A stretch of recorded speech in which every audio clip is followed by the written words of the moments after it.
Hello everyone, मैं हूं आपका मुजम्मिल और आप देख रहे हैं इफ्तिखार उर्दू हिंदी डब्ड। आज मैं आपके लिए जो मूवी लेके आया हूं उसका नाम है इब्राहिम लिंकन वम्पायर हंटर, जो कि 2012 में रिलीज़ हुई। ये मूवी इब्राहिम लिंकन के बारे में बनाई गई है, जो कि अमेरिका का 16वां प्रेसिडेंट भी रह चुका है।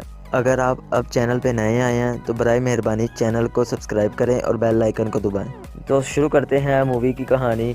इब्राहिम लिंकन एक वम्पायर मारने का रोल कर रहा है इस मूवी में। इब्राहिम लिंकन, उसकी माँ और उसका बाप दोनों एक वम्पायर की गुलामी में होते हैं जिसका नाम होता है जैक स्पार्ट। और मूवी के स्टार्ट में यह भी बताता चलूँ कि इब्राहिम की कहानी का सबसे दिलचस्प हिस्सा ये है कि इब्राहिम ने अपनी ज़िंदगी का हर एक पल एक डायरी में लिख रखा है। तो कहानी के शुरू में इब्राहिम की माँ और बाप मिस्टर एंड मिसिज लिंकन दोनों इब्राहिम की खातिर जैक स्पार्ट के खिलाफ जाते हैं, जिसके नतीजे में वम्पायर जैक स्पार्ट मिसिज लिंकन को 1818 में कत्ल कर देता है। इब्राहिम ये वाक़या अपनी आंखों से देखता है और सारी ज़िंदगी जैक स्पार्ट से बदला लेने के लिए तड़पता रहता है। फिर आखिर 1827 में मिस्टर लिंकन भी चल बसा। इब्राहिम जैक स्पार्ट को मारने के लिए कुछ नाकाम कोशिशें भी करता रहा। फिर इब्राहिम की मुलाकात एक बार में हेनरी से हुई। हेनरी जो कि खुद एक वम्पायर था, लेकिन हेनरी ने यह बात इब्राहिम से छुपाई।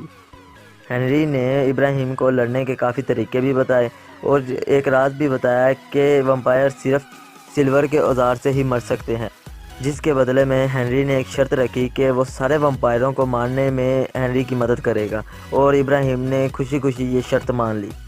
इब्राहिम ने अपने इस्तेमाल के लिए एक सिल्वर की कुल्हाड़ी और एक चाकू बनाया।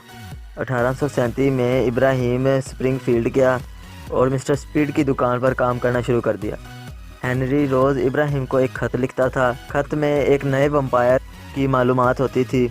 इब्राहिम का पहला शिकार एरियन स्टाइबल जूनियर बना, जो कि एक हकीम की हैसियत से आबाद था। ऐसे ही वम्पायरों को मारता गया। इब्राहिम जल्द ही जैक स्पार्ट तक भी जा पहुंचा। जैक स्पार्ट इब्राहिम का चौथा शिकार बना, जो कि मिसिज लिंकन का कातिल था। मिस्टर स्पीड की दुकान में इब्राहिम की मुलाकात मैरी टोड से हुई, जो कि उस वक्त स्टीफन डगलस की मंगेतर थी। मुलाकात मोहब्बत और मोहब्बत शादी में बदल गई।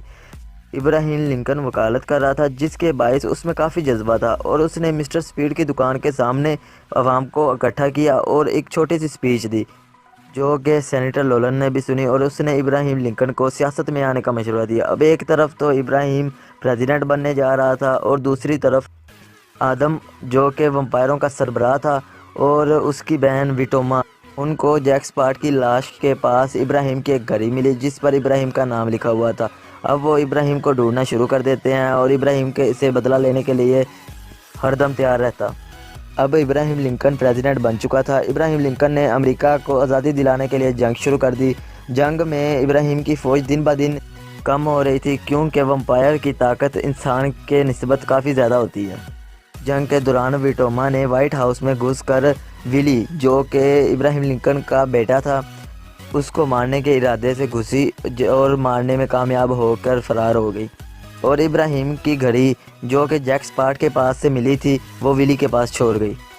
अब एक तरफ तो उसके बेटे की मौत थी और दूसरी तरफ जंग के नाजुक हालात। इब्राहिम लिंकन ने काफ़ी सोचने के बाद एक हल निकाला और सारे शहर की सारी सिल्वर के बर्तन इकट्ठे किए और उसके हथियार बनाए। इब्राहिम लिंकन ने मिस्टर स्पीड से कहलवा कर ये बात विटोमा तक पहुंचाई कि वो हथियार, जो कि सिल्वर से बने हैं, वो एक ट्रेन में ले जाए जाएंगे। वम्पायरों ने बगैर वक्त ज़ाया किए उस ट्रेन पर हमला कर दिया। ट्रेन पर हमला करने के दौरान कई वम्पायर भी मर गए और आदम, जो कि वम्पायरों का सरबराह था, वो भी वहीं मर गया। मगर उनको ट्रेन में सिल्वर के बजाय सब की सब पत्थर ही मिले। और दूसरी तरफ मैरी टोड सारा का सारा सिल्वर लेकर टोकरियों में अवाम के साथ जंग की जगह पहुंची। जंग के दौरान वहां उसकी मुलाकात विटोमा से हुई और उसने विटोमा को मार दिया।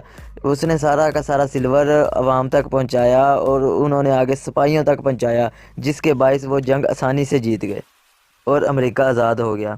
14 अप्रैल 1865 को अमेरिका एक पुरअमन मुल्क बन गया। इब्राहिम लिंकन ने अपनी ज़िंदगी की एक लफ्ज़ एक डायरी में मौजूद है, जो कि अब भी मौजूद है।